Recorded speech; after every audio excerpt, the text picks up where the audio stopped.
অনুরাগের ছোঁয়া ধারাবাহিকের আজকের পর্বে আমরা দেখতে পাবো দীপা সূর্যকে বলে, চারু খুব ভালো মেয়ে ডাক্তারবাবু। ও আগে যা করেছে তার জন্য ওকে ক্ষমা করে দেবেন। এ জন্মে তো আমাদের আর একসঙ্গে থাকা হলো না, পরের জন্মে যেন আমাদের মধ্যে আর কোনো ভুল বুঝাবুঝি না থাকে বলেই রেস্টুরেন্ট থেকে বেরিয়ে যায় দুজনে। এদিকে দীপা সূর্যকে বাড়ি ফিরতে দেখে সোনার উপর ঝগড়া করার অ্যাক্টিং করে।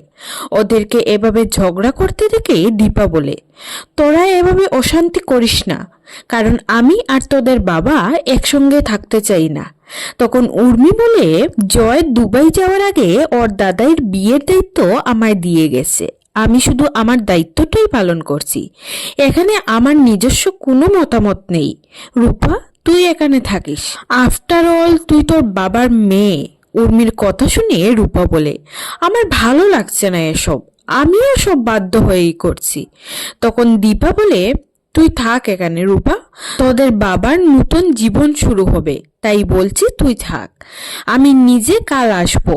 ওদের নতুন জীবনের শুরুতে আমি ডাক্তারবাবু আর চারুর পাশে থাকতে চাই বলেই চলে যায় সূর্যদীপা। বাড়ি ফিরে দীপা ব্যাগ গুছিয়ে চলে যেতে চায়। তখন সাক্ষ্যদেবের মা এসে বলেন, তোমার তো ওখানে যাওয়ার কথা। দীপার কখনো কথার খেলাপ হয় কি? সেটা যদি হয় তখন দেখবে সূর্য হয়তো বিয়ের মণ্ডপ ছেড়ে তোমাকে খুঁজতে বেরিয়েছে।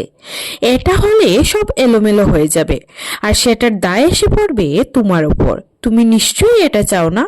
আর হ্যাঁ, তোমাকে তো ডিভোর্স পেপারে সইও করতে হবে, না হলে নতুন জীবন পাবে না তো চারু আর সূর্য।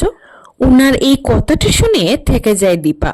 পরদিন সবাই মিলে দীপা সূর্যের বিয়ের আয়োজন করে।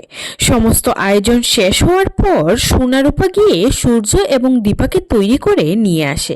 ওরা এলে কাকিয়া বলেন, আজকের এই দিনটা খুব আনন্দের।